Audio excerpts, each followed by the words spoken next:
अस्सलाम वालेकुम फ्रेंड्स, आप देख रहे हैं हमारा YouTube channel Al Makka tech and business hub. आज की इस वीडियो में हम आपसे शेयर करते हैं रोजाना की बुनियाद पे कारोबारी मार्केट से हमें मौसूल होती हुई अहम तरीन खबरें, दुनिया की रोज बरोज बनती और बिगड़ती हुई इकोनॉमी और उस पर हमारा तजिया। इसी के साथ आपको आगाही दी जाती है कि मार्केट के कौन से बड़े फंडामेंटल स्ट्रॉन्ग तजारती सेक्टर्स पे इन खबरों का बराह रास्त कोई इम्पैक्ट हो भी सकता है या नहीं। आफ्टर दैट हम क्रिप्टो मार्केट का तजिया आपके साथ शेयर करते हैं। तो दोस्तों, आज है कारोबारी हफ्ते का दूसरा दिन और जैसे कि आप सब जानते हैं कि कल जो सीज फायर की जो डेडलाइन थी वो ख़त्म हो चुकी है और एक प्रपोजल डिनाई होने के बाद दोनों तरफ से एक और प्रपोजल हमारे सामने आता है, लेकिन इसका अभी तक कोई इम्पैक्ट नहीं है। ये बातें हमें फ़िलहाल यहाँ पे सराउंडिंग में चलती हुई दिखाई दे रही हैं और अगर हम क्रूड ऑयल की मार्केट को जाकर देखें तो वो यहाँ पर फ़िलहाल सब्र करने का नाम नहीं ले रही।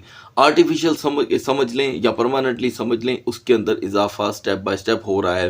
तो अभी दोस्तों ये 10 पॉइंट्स का एक प्रपोजल सामने आया है। ये काफ़ी लंबा है, अगर हम इसे स्टडी करने बैठेंगे तो अच्छा खासा टाइम जो है वो निकल जाएगा।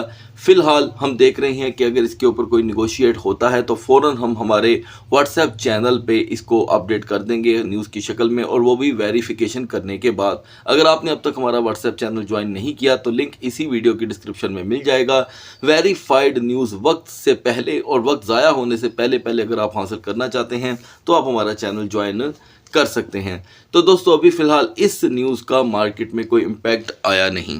इम्पैक्ट ना आने की वजह भी मैं आपको बता देता हूं, क्योंकि अब रोज़ाना की बुनियाद पे ऐसी खबरें आ रही हैं। होता यह है कि बाजू का समा बना होता है कि एक बार खबर आई और दोबारा वो तकरीबन 25 से 3 दिन बाद दोबारा घूम फिर के आती है, लेकिन यहाँ ऐसा कुछ देखा नहीं जा रहा। जो ऑयल प्राइजेस हैं ब्रेंट के, वो तो जूं के तूं हैं, लेकिन क्रूड में जो WTI है वो अभी आज सुबह $114 फी बैरल पे पहुंच चुका था और अब जाकर के उसके अंदर थोड़ी सी गिरावट है। मैं नहीं समझता कि इस जो ये प्रपोजल आया है उसकी वजह से फ़िलहाल ऐसा कुछ हुआ है। अच्छा, दूसरी बात कि वो जिसकी सीज़ फायर ख़त्म होने के बाद बाकायदा जो सिलसिला चल रहा था यहाँ पर धमकियों का, वो किसी किनारे लगता हुआ दिखाई दे रहा है, क्योंकि आज सुबह के बारे में काफ़ी ऐसी खबरें हैं जो भी मार्केट में रिवील नहीं हुई और उसका यहाँ पर एक बड़ा इम्पैक्ट भी आ सकता है जैसे ही उन्हें मार्केट में निकाला गया और वेरिफिकेशन हो जाने के बाद। याद रखिएगा कि करंट जो माहौल बन रहा है इसके अंदर इंटरनेशनल जो इकोनॉमी की रिपोर्टें हैं वो अभी तक उस तरह नहीं आई जिस तरह एक्सपेक्ट की गई थी। आज 7 अप्रैल है और अगर हम 7 मार्च तक की भी कोई रिपोर्ट देखें तो वो पिछले महीने के बिल्कुल समझ लें कि शाना बशाना आपको दिखाई नहीं देगी, बल्कि वो तो ऐसे है जैसे कि मार्च जो था वो बहुत ही एक नॉर्मल मंथ था। तो लिहाजा दोस्तों, अभी मार्केट में जो थोड़ी बहुत वॉलेटिलिटी थी वो थोड़ी स्लो हो रही है, मज़ीद हो सकती है, लेकिन मेन जो सबका फोकस है वो BTC की तरफ है। साथ साथ मैं आपको बता दूं दोस्तों कि यहाँ पर जो कैपिटलाइजेशन स्वाइपिंग हो रही है वो ज़्यादातर BTC में देखने को मिल रही है। इसी के साथ दोस्तों, FOMC के मिनट आने से पहले याद रखिएगा, मैं फिर से बिगनर्स को बताता चलूं कि ये FOMC की मीटिंग नहीं है, ये उसके मिनट्स हैं। ठीक है, जो आम स्पीचेस चलती हैं उसका खुलासा मार्केट में पेश किया जाता है। तो यहाँ पर जेरोम पॉल की तरफ से कुछ ऐसे तहफ़्फ़ुज़ात एक मरतबा फिर से आए हैं जो फूड और एनर्जी के प्राइस को यहाँ पर वॉलेटाइल कर रहे हैं मार्केट के अंदर। ये होता है दोस्तों उनका ज़ाती मामला, जिसका इम्पैक्ट आप अदर कंट्रीज़ के अंदर इतना नहीं देखने को पाते, लेकिन याद रखिएगा उसका सबक दूसरी कंट्री की जो गवर्नमेंट्स हैं वो ज़रूर लेती हैं। तो लिहाजा 2.5% से लेके 2.7% तक यहाँ पर एनर्जी और फूड के प्राइस जो हैं दोस्तों वो डिफरेंट कंट्रीज़ में इस वक्त मूव कर रहे हैं, जिसकी एक लंबी समरी है और इकोनॉमिक क्राइसिस की वजह से ये चीज़ें देखने को मिल रही हैं। जेरोम पॉल का कहना है कि ये चीज़ें कंट्रोल करनी होंगी इससे पहले कि FOMC के मिनट के दिन नज़दीक आ पाएँ। तो व्यूवर्स का पूछना था कि FOMC की जो फाइनल मीटिंग है वो अप्रैल की वो कब है। तो दोस्तों, होनी तो 18 और 20 के दरमियान चाहिए, लेकिन अगर टाइम चेंज हो जाता है तो इंशाल्लाह आपको फौरी तौर पे अपडेट कर दिया जाएगा। तो guys, now we are in the market, और अगर मार्केट की कैपिटलाइजेशन को देखें तो ये पूरी तरह कंट्रोल्ड है, controlled by dominance of BTC का डोमिनेंस यहाँ पे इस वक्त कंट्रोल करके बैठा हुआ है इन चीज़ों को दोस्तों। और इसी के साथ साथ हमें टॉप ट्रेंडिंग के अंदर कोई ख़ास प्रोडक्ट देखने को नहीं मिल रही। सो गाइस, बीटीसी का रिजेक्शन का एलिमेंट एक सेकंड को ख़त्म नहीं हो रहा। आज बहुत से रिस्पेक्टेड व्यूअर ने बाकायदा तौर पे कमेंट किया कि हमने इस रिजेक्शन को पूरी तरह से एंजॉय किया है। और दोस्तों, जैसे कि आप जानते हैं कि अभी भी एक समझ लें परसेंट भी रिजेक्शन का एलिमेंट ख़त्म नहीं हो रहा, जबकि आप कल 70,320 तक का हाई भी देख करके आए और बावजूद इसके हमने 6822 का लो भी देखा, यानी कि तकरीबन 68,000 का ही ये काउंट होगा। तो अभी यहाँ से एक बाउंस मिल रहा है। इन दोनों को लास्ट में डिस्कस कर लेंगे और ज़रूर करेंगे। आगाज़ कर लेते हैं बीएनबी से। सो गाइस, बीएनबी की यहाँ पर जो परफॉर्मेंस रही एक मरतबा फिर से, क्योंकि डाउन शेडो 600 के बाद ही बन रहे हैं। स्ट्रगलिंग एरिया यहाँ पर किसी हद तक एक्सपायर भी हो रहा है। एक्सपायर कैसे पता चलता है मैं बता देता हूँ। टॉप रेजिस्टेंस से एक्सपायरी के बाद जो प्रेशर कैंडल्स हैं वो यहाँ पर बेरिश हैं, तो हमें यहाँ पर एक्सपायरी ऑटोमेटिकली देखने को मिलती है। कैंडल चार्ट स्टडी हमें यही बताती है। तो एक सपोर्ट आपके पास बार बार 600 पे है। अर्ली मॉर्निंग में बीएनबी ने आपको फिर से 596 से थोड़ा सा पंप दिया, जो 600 या 601 से ज़्यादा नहीं था। तो जैसे ही दोस्तों ये कैंडल एक्सपायर होती है या अगली कैंडल का यहाँ पर बर्थ होता है, तो प्रेशर जो है वो 590 से लेके 592 तक बढ़ सकता है। अपर लेवल रेजिस्टेंस ज़्यादा से ज़्यादा अभी भी 610 और 11 की है, जिसके लिए मार्केट को एक्स्ट्रा स्ट्रगल करनी पड़ेगी, जिसके लिए मार्केट का माहौल साजगार नहीं है। सोलाना दोस्तों दूसरी बार नहीं, तीसरी बार नहीं, बल्कि 25 बार 81.20, 81.90 और 80.50 से रिजेक्ट हो चुका है। और अभी भी हम 79.23 से लिटिल बाउंस लेकर के आए हैं। इस लिटिल बाउंस की कोई वैल्यू नहीं है। अगर अपर ट्रेंड बन भी जाता है तो 80.90 की इसके अंदर स्ट्रेंथ मौजूद है। अदरवाइज ये सपोर्ट एक्सपायर होते ही सोलाना दोबारा यहाँ पे 79.10 से 78.50 का एक नया लो पकड़ सकता है।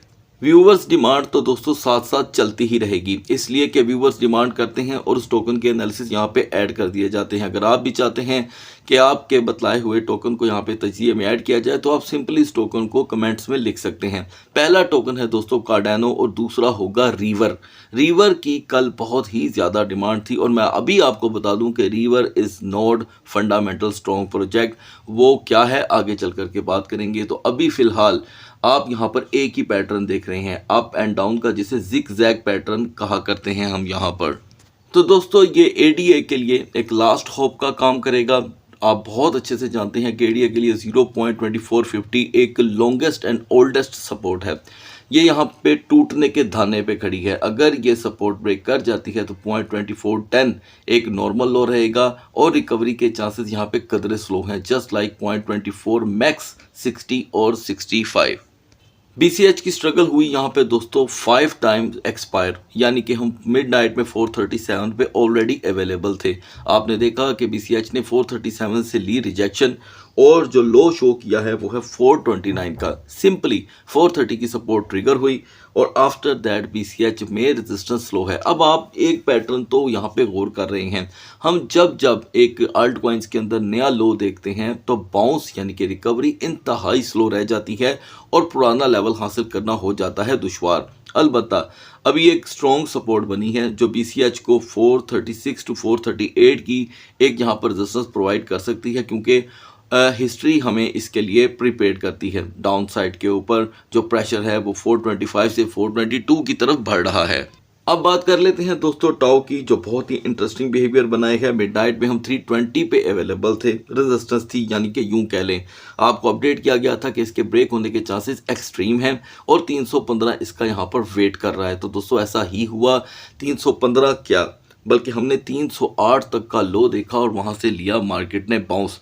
ये कैंडल है तो काफ़ी स्ट्रॉन्ग, लेकिन मैक्स रेजिस्टेंस इसके अंदर 319 तक की देखने को मिल रही है।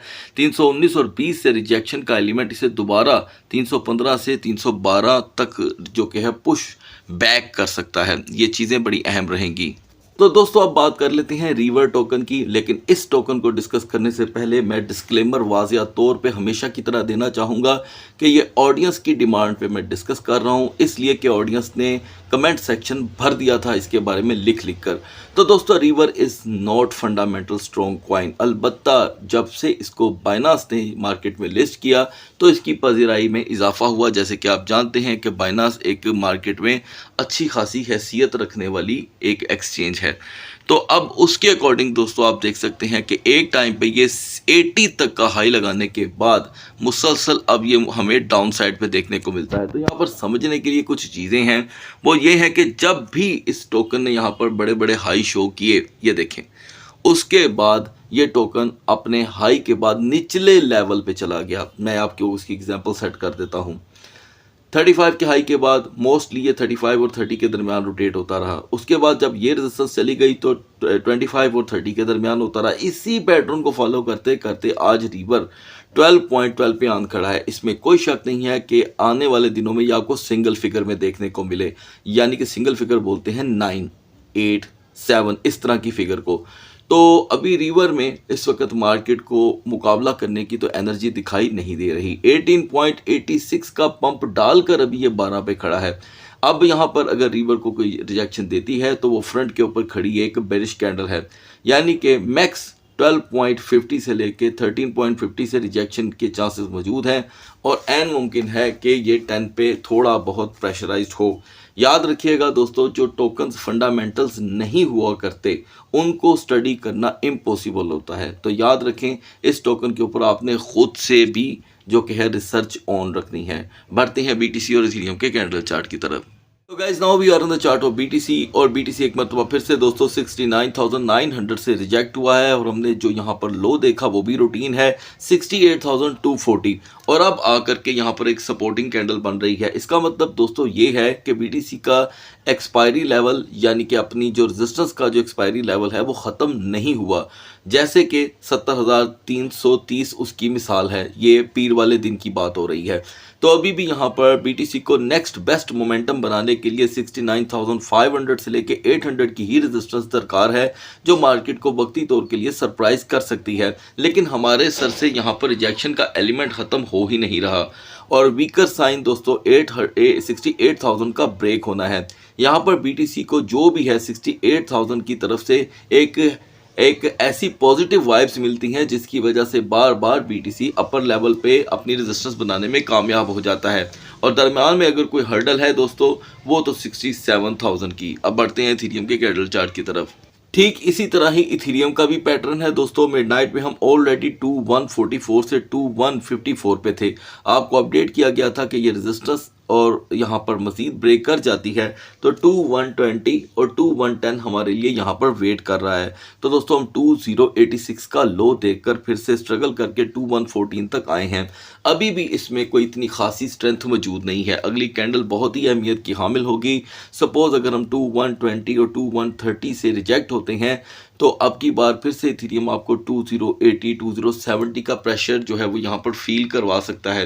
हिस्ट्री हमें बताती है कि कैंडल टू कैंडल यानी कि फ़ौरन इसके ऊपर अगर नया आगाज़ एक रेजिस्टेंस कैंडल का बुलिश में होता है तो उसकी पावर जो है वो 2160 पे जाकर ही यहाँ पर एक्सपायर हो रही है। सो गाइस, अगली वीडियो तक अल्लाह हाफिज़।